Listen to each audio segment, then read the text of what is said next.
Good morning बच्चों। I am Renu madam. आपकी book में चैप्टर 2 कंप्लीट हो चुका है। तो चैप्टर 3 की तरफ बढ़ने से पहले आपकी बुक में एक पिक्चर दिया हुआ है जिसमें लिखा है कि इन चित्रों में छिपी है कहानी, सुनाओ अपनी अपनी कहानी। एक पेंटिंग दी हुई है। वो पेंटिंग आप देखेंगे आपको कुछ अजीब सी लग रही है, क्योंकि जैसी पेंटिंग आमतौर पे आप देखते हैं कलरफुल, वो वैसी नहीं है। तो सबसे पहले हम लोग आज इसी के बारे में जानेंगे। महाराष्ट्र के ठाणे जिले में वर्ली जनजाति, आदिवासियों की जाति रहती थी। उन्हीं की ये शैली है, उन्हीं की ये कला शैली है, पेंटिंग शैली है। उनके घर कच्चे होते थे, कच्चे मकान होते थे। तो वो जब घरों को गोबर से लीपते थे तो फिर घर को सुंदर दिखाने के लिए वो लोग घर के ऊपर चित्र बनाते थे। चावल के आटे को वो लोग पानी में घोल देते थे और फिर उसको माचिस की तीली से या ऐसे ही किसी लकड़ी से उसमें डुबो डुबो के और उस पर पूरा चित्र बनाते थे। ऐसा ही चित्र आप अपनी बुक में भी देख रहे हैं। इस शैली की कुछ विशेषताएं हैं जो आप जानिए, क्योंकि जब आप कहीं इसको देखेंगे तो आपको इसके बारे में पता होना चाहिए। इस शैली में प्रकृति की चीज़ों को ज़्यादा, यानी नेचर से रिलेटेड चीज़ों को ज़्यादा दिखाया जाता है। क्यों? क्योंकि आदिवासी जो होते हैं वो जंगल में या ऐसे एरिया में रहते हैं जहाँ प्रकृति ज़्यादा होती है, यानी पेड़ पौधे, नदी, झरने, वो सब उनको पशु पक्षी ज़्यादा दिखते हैं। तो उन्होंने अपनी पेंटिंग में भी उसी चीज़ को डाला है। आप यहाँ घर भी देख रहे होंगे जो कि झोपड़ी के आकार के हैं, क्योंकि वो शहरों में नहीं रहते, तो उनके घर भी वैसे बनाए गए हैं। पशु पक्षी भी आप देख रहे हैं।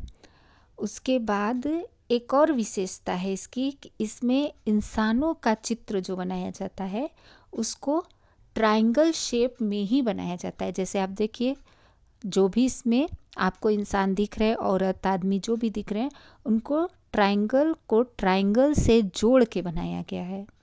देखा ना आपने? एक और विशेषता इनकी शैली की, ये कभी भी सीधी लाइन खींच के पेंटिंग नहीं बनाते हैं। हम लोग कैसे पेंटिंग बनाते हैं, सीनरी बनाते हैं तो लाइन खींच के बनाते हैं। ये लोग डॉट डॉट करके लाइन बनाते हैं और एक डॉट को दूसरे डॉट के पास से खींच खींच के ही वो लाइन का आकार देते हैं, लेकिन कभी भी लाइन एक दूसरे से जुड़ी हुई नहीं होगी। अब इस चित्र में आप देख रहे हैं आसमान में सूरज है, नीचे मोर उड़ रहा है, पेड़ आपको दिख रहे हैं, झोपड़ी है जिसमें कि एक औरत अपने बच्चे के साथ खेल रही है और एक औरत बैठी है। उसके बाद चिड़िया घूम रही है, एक औरत दाने डाल रही है, एक औरत मटके में पानी भर के ले जा रही है। नेक्स्ट पेज पे आप देखेंगे कि एक औरत सफाई कर रही है, झाड़ू लगा रही है, और जानवर आपको जो कि देखने में हिरन, गाय, बकरी या कुत्ते के जैसे दिख रहे हैं आकार के, वो सब भी आपको घूमते हुए दिखेंगे। फिर एक औरत थैली लेके जा रही है। तो ये जो उनका रोज का जनजीवन होता है, जैसे हमारा रोज का डेली रूटीन होता है, ऐसे उनका भी होता है। उसी को उन्होंने, यानी गांव के दृश्य को ही उन्होंने इसमें दिखाया है। आपको बस इस शैली के बारे में ही मुझे जानकारी देनी थी। बाकी आप इस चित्र को देखकर अपने मन से कोई कहानी सोच के अपने घर में सबको सुनाइए, मम्मी पापा को सुनाइए, भाई को सुनाइए, बहन को सुनाइए, तो आपको खुद से भी कहानी बनाने आएगा।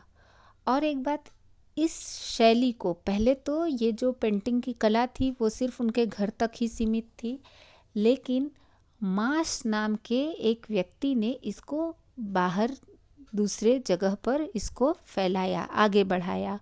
और अब तो कुछ पेंटर ऐसे हैं जो कैनवास पे भी इस शैली में, यानी कि इस स्टाइल में, शैली का मतलब स्टाइल, इस स्टाइल में पेंटिंग करते हैं।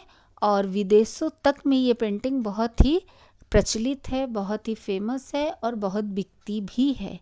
तो अब आज सिर्फ आपको इतना ही समझना है और अपने से एक कहानी सोच के अपने घर में सबको सुनाना है।